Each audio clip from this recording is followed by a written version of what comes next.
In the early 1800s, Elias Barrett, a farmer who had fled the darkness and struggles of Europe, arrived in a remote part of the United States with his wife, Helga, and their grown son, Anton. There was a time when the country was expanding westward and land was cheap for those willing to work it. When Elias found an open stretch of land surrounded by ancient woods, he believed he had stumbled upon his family's salvation. The soil seemed dark and rich, perfect for the crops he planned to plant. But as Elias and his family soon discovered, the land held more than the promise of a prosperous future. It held secrets that should never have been unearthed. Join me on this haunting tale and any of my other horror fictions by subscribing to the channel. I write all my own material and would be elated to have you join me on this quest to make some of the scariest stories around. Now, back to the terrifying tale of what would later become known as the Barrett Farm. From the moment the first shovel struck the ground, there was a sense that something lay beneath the surface.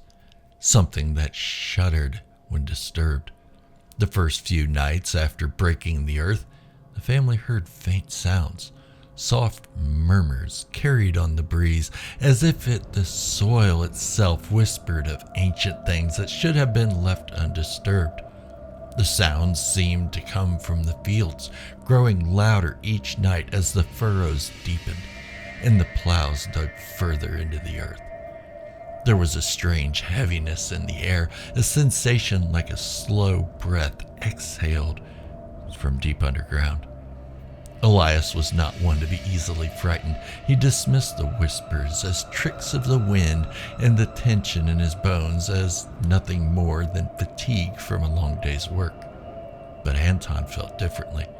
As he plowed the fields, he sometimes saw what looked like dark figures flickering in the distance. At the edges of his vision, just beyond the tree line. When he looked directly, there was nothing, just the waving tall grass and the thick trees swaying in the wind. The feeling lingered, though, a sense that they were not alone, that something old and unseen was watching. Then, one evening, the family dog, a loyal and spirited companion, went missing. They searched for days, calling its name until their voices were hoarse. Helga stayed up late, leaving the front lantern burning as a beacon, but when the dog finally returned, it was lifeless. Its fur matted and covered in dirt. There was a terrible wound on its side, as though something had taken a bite from it, but the edges of the wound were blackened, as if burned. Helga wept as Elias buried the dog behind the house. But even as he dug the grave, he could not shake the feeling that he was disturbing something best left untouched. The farm continued to resist them at every turn.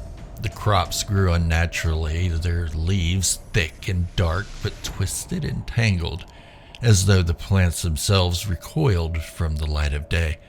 Even the old oak tree at the edge of the field seemed to bend lower, its branches reaching out like gnarled fingers toward the farmhouse. In an attempt to ward off bad luck, Elias fashioned a scarecrow. He took an old suit of clothes and stuffed it with straw, using a burlap sack for the head, which he stitched together with rough thread. He added a crude face, 2 uneven eyes, and a wide, crooked smile that was meant to frighten off birds, but only succeeded in unsettling the family. The scarecrow stood tall in the middle of the field, its button eyes gleaming in the moonlight like watchful guards. But as the days passed, the figure seemed to age quickly, as though the land was leeching the life from it. The burlap sagged, and its smile grew more grotesque with each passing night. There were times when Elias thought he saw it move. Just a slight shift, as if it was bending to whisper to the soil. He would shake his head and dismiss it as a trick of the eyes, but the whispers that seemed to emanate from the fields grew louder and clearer, as if the scarecrow was somehow listening to them or speaking to them. It was after the Scarecrow's arrival that Anton began to change. He grew distant, his eyes hollow and ringed with shadows. He confessed to his father that he felt drawn to the Scarecrow, that he could hear voices at night calling his name, telling him to come closer. Elias dismissed his son's fears as childish nonsense, but deep down, he knew something was wrong. One night, when the moon was nothing more than a thin crescent hanging in the sky, Anton vanished. Helga found his bed empty and his boots gone. They searched the fields, calling out in the dark, but their voices seemed to disappear into the night, swallowed up by the endless stretch of crooked crops and the thickening fog that rolled in from the woods. When they reached the Scarecrow, Elias noticed something he hadn't before. The Scarecrow's hands were no longer stuffed with straw, but appeared to be covered with a thin layer of mud, as though they had recently clawed their way out of the earth. Days turned into weeks, and Anton never returned. The farm grew quieter with a sadness, but there was an underlying hum that never ceased, a low vibration in the soil that seemed to resonate through the walls of the farmhouse, even in the dead of night. Helga swore she could hear Anton's voice at times, distant and muffled, as if calling to them from somewhere deep underground. The Scarecrow, meanwhile, seemed to decay at an alarming rate. Its face grew darker, almost black, and its clothes hung in tatters, though no storm or rain had touched it. Then Elias began to dream. In these dreams, he found himself walking the fields under a blood-red sky, the air thick with the smell of decay. The Scarecrow stood in the distance, its limbs twisted and jerking as if moving through some unseen force. Elias could see faces in the folds of its burlap head, shadows of people screaming in silent terror. One night, he woke to find himself standing in the middle of the field, mud clinging to his bare feet with no memory of how he even got there. The Scarecrow loomed in front of him, closer than it should have been, its crooked smile impossibly wide. It wasn't long after that Elias disappeared too. Helga awoke one morning to find his side of the bed cold, the front door hanging open, and muddy footprints trailing out into the fields. She searched for hours, but found nothing, only the empty fields and the Scarecrow, which now looked more lifelike than ever. The eyes were no longer buttons, they glistened wetly in the dim light, and the mouth seemed to twitch at the corners, almost as if it was trying to speak. The next day, a stranger came to the farm. He was a tall man with dark eyes and a voice like gravel, introducing himself as Gideon Thorne, a drifter who claimed to know about the land's history.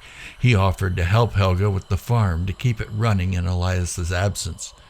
She was hesitant, but desperation made her accept.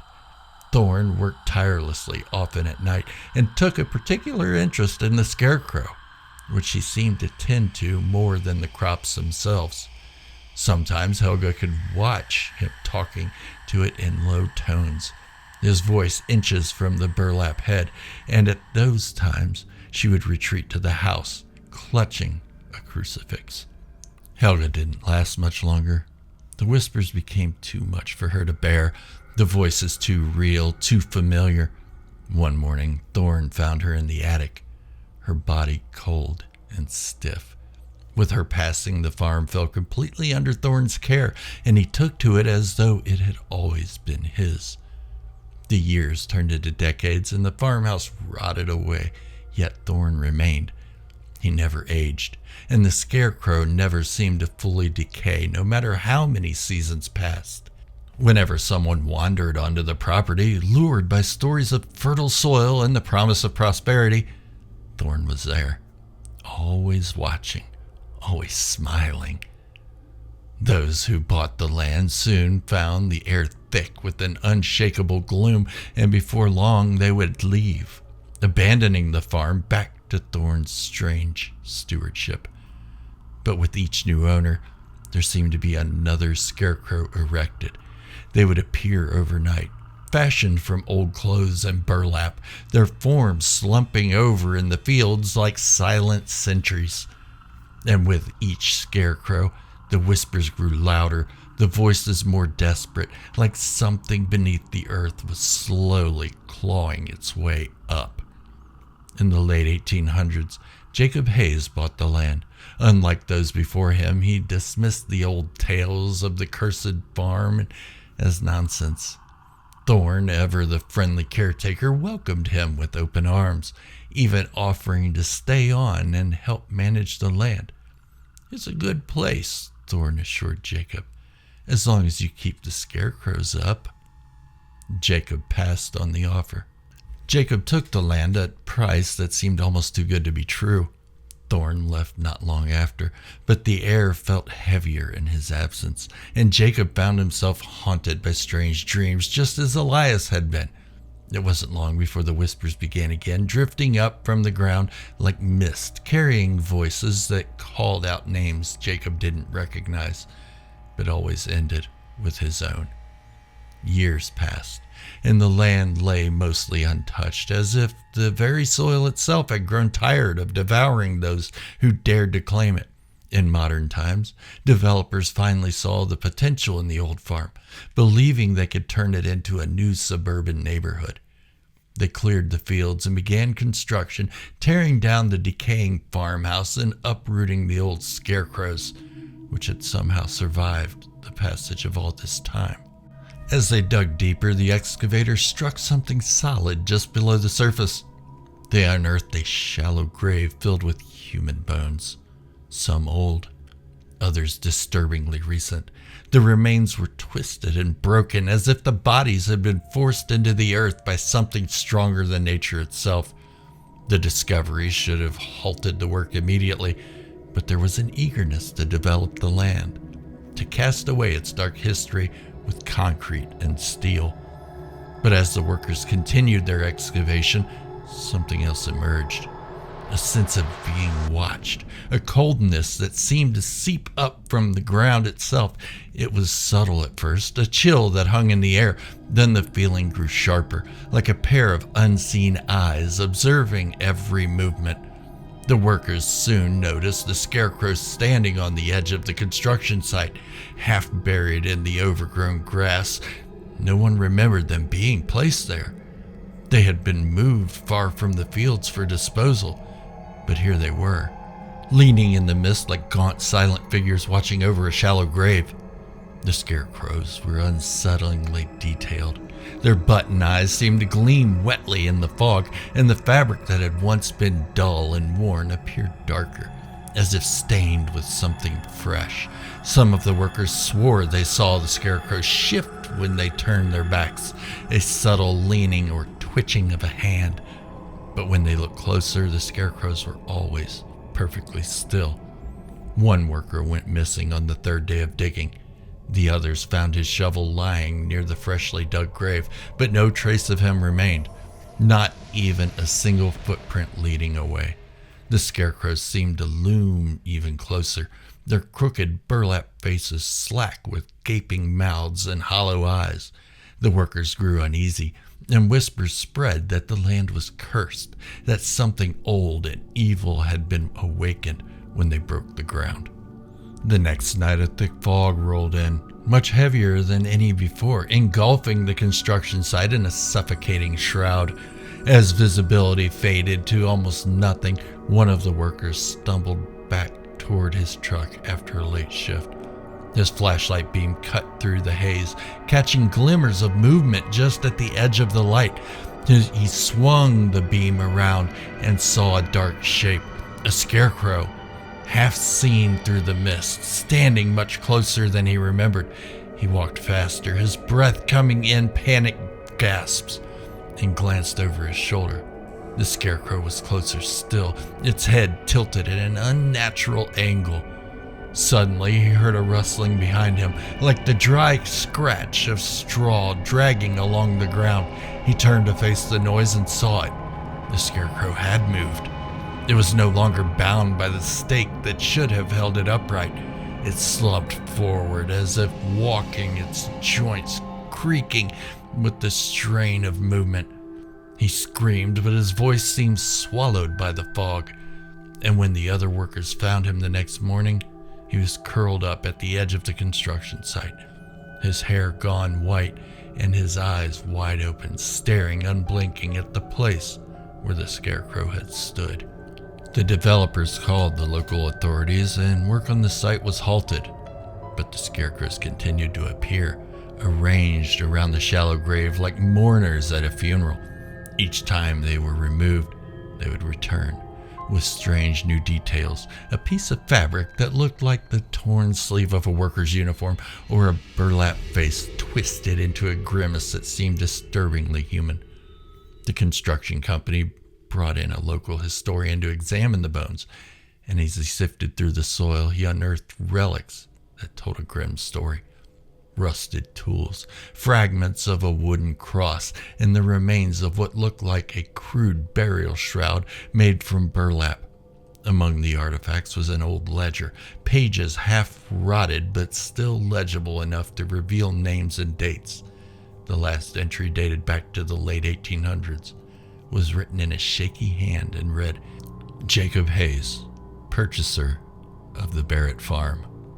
As the historian continued his research, he uncovered rumors from decades past, stories about the land changing hands frequently, with every new owner fleeing within weeks, leaving behind fields choked with weeds and abandoned homes slowly falling apart.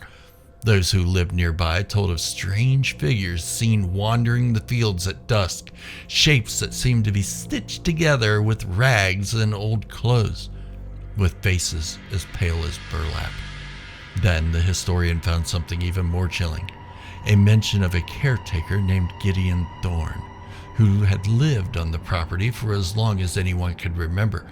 It was said he rarely aged and was always present whenever the land changed hands, offering his services to each new owner with a smile that never reached his eyes.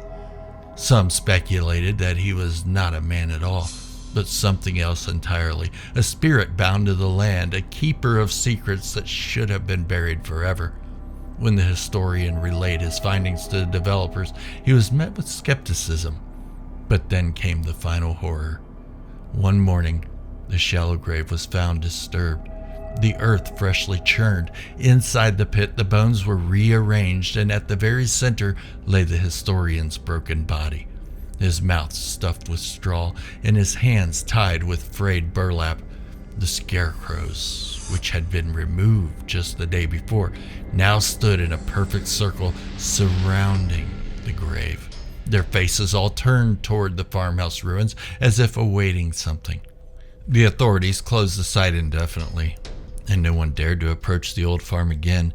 It remains untouched, surrounded by a rusting wire fence and a tangled thicket of weeds. The scarecrows still stand at the perimeter, their cloth bodies worn thin by the wind, but their faces remain disturbingly intact, gazing out over the cursed land. Locals say that if you walk by at dusk, you can still see them shifting slightly in the breeze, and some swear they can hear a faint whisper on the wind, a voice calling out names in the dark, always ending with Jacob Hayes.